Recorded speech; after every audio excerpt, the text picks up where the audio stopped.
Hello there and welcome to the Framework Fight the Cold podcast. I am your host, Dan Middleton.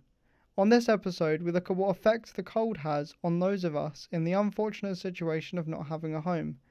We'll also highlight some of the amazing work done by the charity, like an orchestra, that will be taking place in March. Close your eyes and imagine a homeless person. What do you see? Is it someone that is slumped on the floor with long, unkept hair, or is it something else? Turns out that there is no profile to being homeless. It can affect any one of us at any time. But there can still be light at the end of the tunnel. Listen to this. Before I came to Framework, I was homeless. Just went from pillar to post, trying to find somewhere to stay. It was very scary. I didn't know where I was going to end up next. It made me ill, depressed. I just felt like giving up hope, really. Being homeless was basically what people expect. It's sofa surfing, it's asking friends like, oh, can I sleep on your floor, your sofa, your chair, anywhere really, just somewhere to get out of the cold, out of the danger of it all. Well, at the beginning of the year, I was living on the streets in my tent next to a fishing pond salon and what I call I had severe depression, didn't know where I wanted to go in life, referred myself to Framework, getting close to Christmas because I didn't want to be on the streets when the cold weather arrived. Well, I was an addict into Class A's and I was like homeless. Obviously used to shoplift, crime. When you're on that street, it is fear. When I'm laying on that floor or on that doorstep or I'm scared, it was the most degrading feeling that you could ever have. But it was necessity at the time. To be fair, I feel like I'm a different person to what I was 2 years ago. I feel a lot more happy in myself. A lot more confidence. I shouldn't say a bit more, a lot more confidence in myself, knowing that I can go out, and just deal with money, if anything really, I definitely feel now that I'm ready to move away from Framework. To live in my own place, obviously with my little boy, my fella, my partner, and then I can always look back in, like, say, a year's time and think, wow, thanks to Framework, I'm basically living independently, tidy home, a family. So yeah, I definitely feel ready. Came across Framework 3 weeks ago, and the woman there, she really helped me. She told me that I could self-refer down to here, that even though here existed, if I'm honest. And it's fantastic, absolutely amazing. It's my own place, it's my own space. I can do almost what I want with it, within reason. I can have guests come round, I can live instead of existing in a room. If I hadn't have found Framework when I did, I'd be homeless. So I'd have no money, no anything. And if it wasn't for that chance visit, I'd be back on the streets again. I moved in here in October 2014. Literally has changed my life. If it wasn't for the safe service, I'd probably be dead right about now, to be fair. They've put a roof over my head and supported me through trying to get contact with my son, helped me with my depression and anxiety. Apart from the roof over my head, they've helped me get a qualification in sports leadership. I've just passed my level 1 in that. My level 2 sports leadership qualification starts in August. And then hopefully I should progress on to level 3. Once I've completed that, I'll be qualified to coach any football team within the FA. And they've helped me sort out all. Then met Emma and then obviously told her what my issues were and that, and then we just kind of worked from there. It's been a brilliant support, but even though Emma isn't a drug worker or a support worker, she's just been brilliant.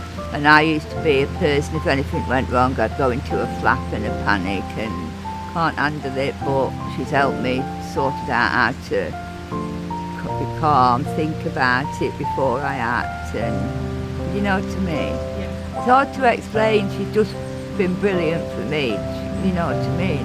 She's just been really good. Don't feel judged by her, anything, easy to talk to, and any help that you need, she'll do her damnedest best to do it. I remember actually talking to Katie the next day or the day after that, because they brought me to the hospital and they got me into the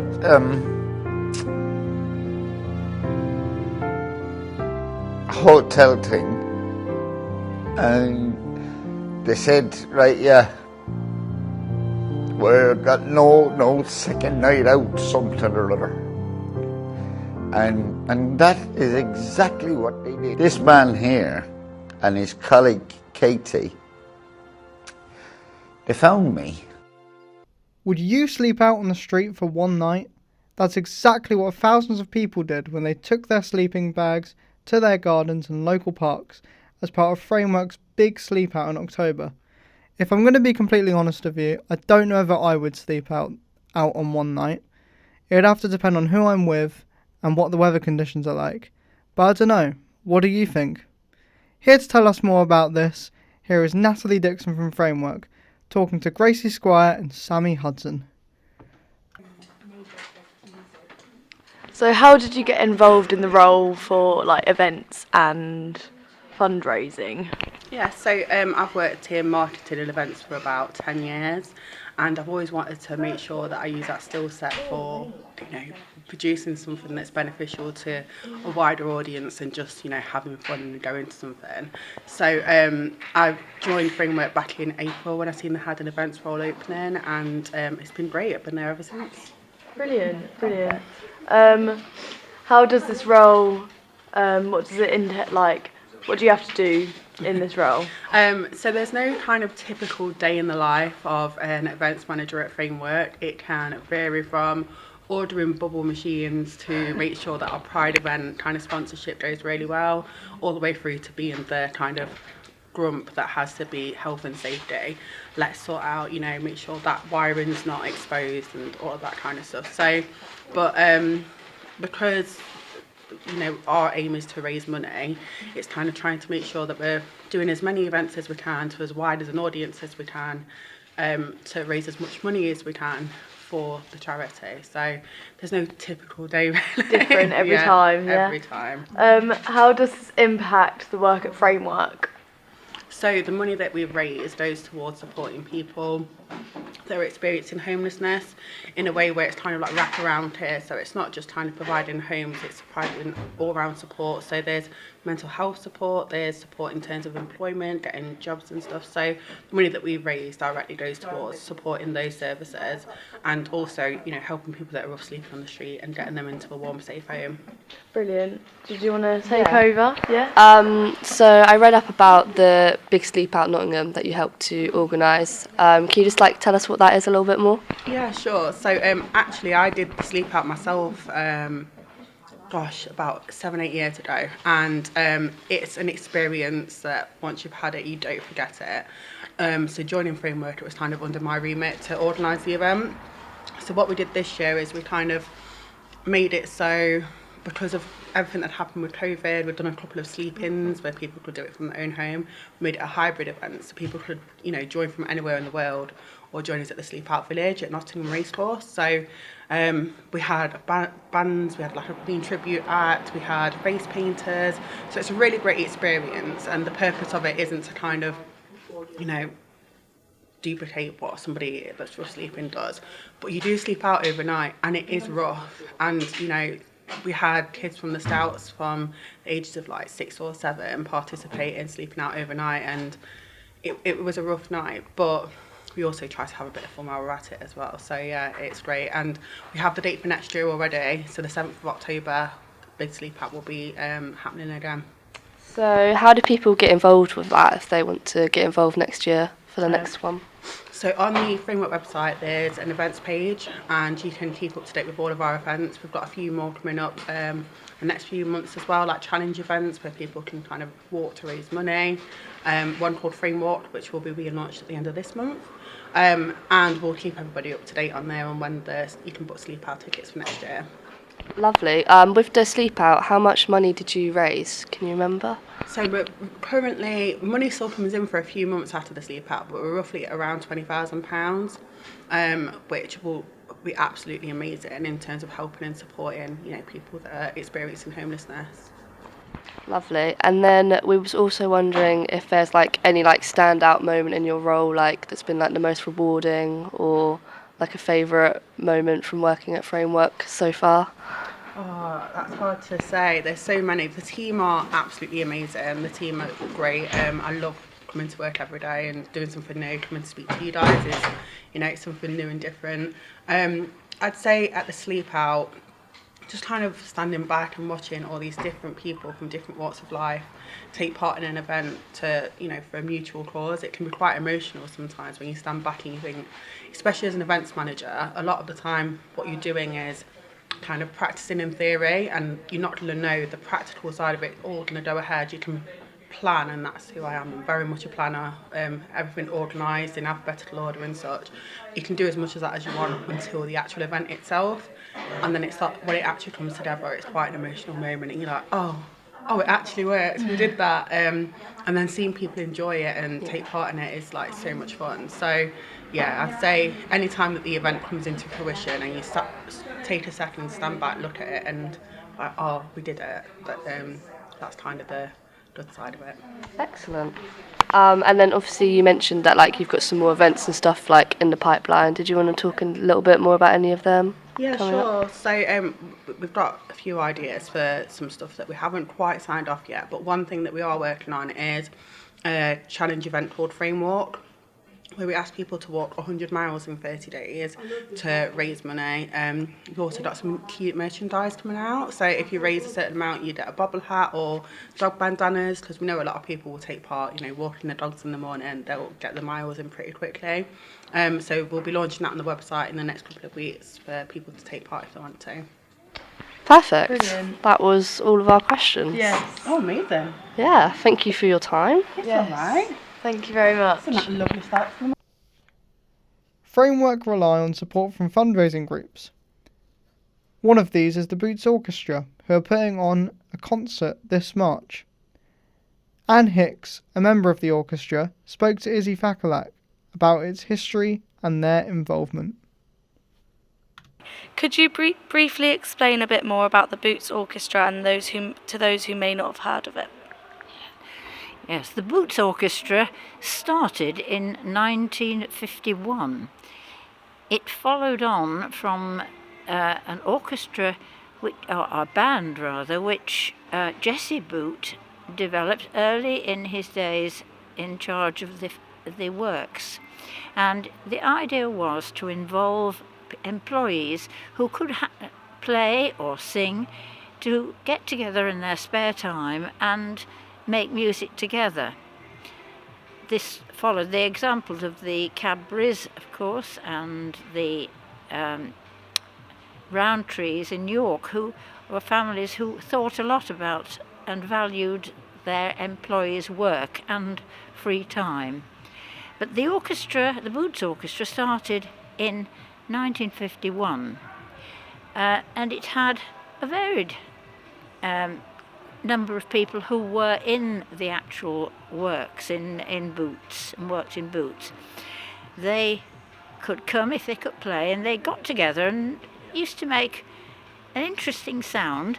Perhaps they needed more music, more instruments, and so they opened it later on for other instruments and other players to join in. The orchestra itself now is 45 to 50 strong, with only 2 employees of Boots playing at the moment, but it's open to anybody who has a reasonably good experience in playing, not necessarily in orchestras, but in small groups. So we've read that your next concert is in support of the Framework charity. Could you briefly explain the reasoning behind this decision, please?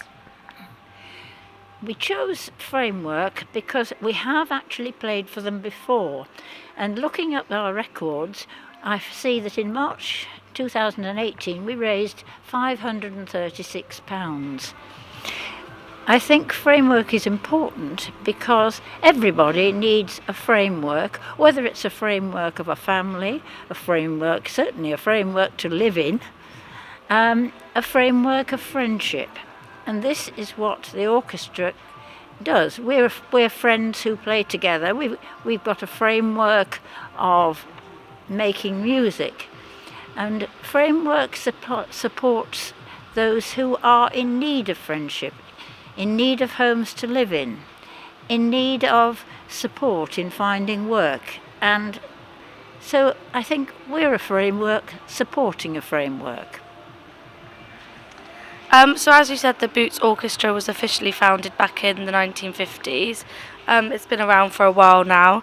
Do you have any plans to develop or expand the orchestra in the future? We're a diverse number of people, from retired to young students who sometimes come in from the university while they're playing with us. So we're always looking for more violinists. We seem to be short of violinists. I was a double bass player, and we could do with another one of those. But we do like to include lots of people coming through and sharing experience. So you touched on it a bit there, but within the Boots Orchestra, what is your specific role and what does it entail? Well, my role is actually as a non-playing member, because I used to play bass, but unfortunately cannot now play due to sight problems. But they kept me on, so I must have done something right. I contact different charities, or they contact me. Some people have heard of us and hear that we do 3 concerts of light music a year. Very light music, the sort of music you'd hear at the end of the pier in the old days. The sort of music we like is the music that people sing on their way home. When they contact me, I will send them a list of not only what we can do, but what we expect of the charities, because we found from experience the more money is made by charities that have a support system to make the tea, or to show people or talk to people about what the charity does. It's very much more important for the charity to provide that support. We just go along and play.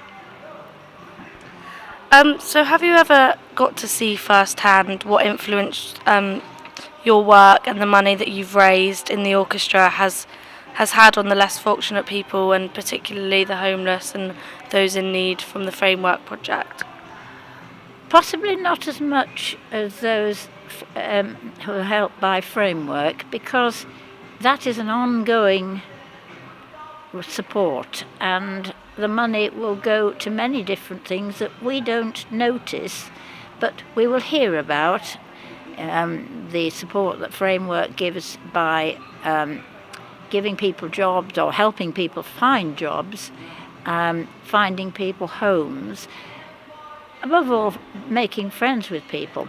We do occasionally get very interesting feedback from churches we've played at who want new roofs or perhaps new loos, and we will often be asked back by people who say, well, we have got lovely new loos now, but we do need the kitchen changing. Thank you so much. Thank you. That was Anne Hicks talking to Izzy about the fundraising event for next month. We've come to the end of the episode now, where we have unlocked some of the issues and stories around homelessness. We've also highlighted some of the incredible work done by the Nottingham-based charity Framework. Thanks to everyone that has helped out on this episode, as well as everyone that has been interviewed. And of course, thanks to you for listening. I've been Dan Middleton, and you've been listening to the Framework's Fight the Cold podcast.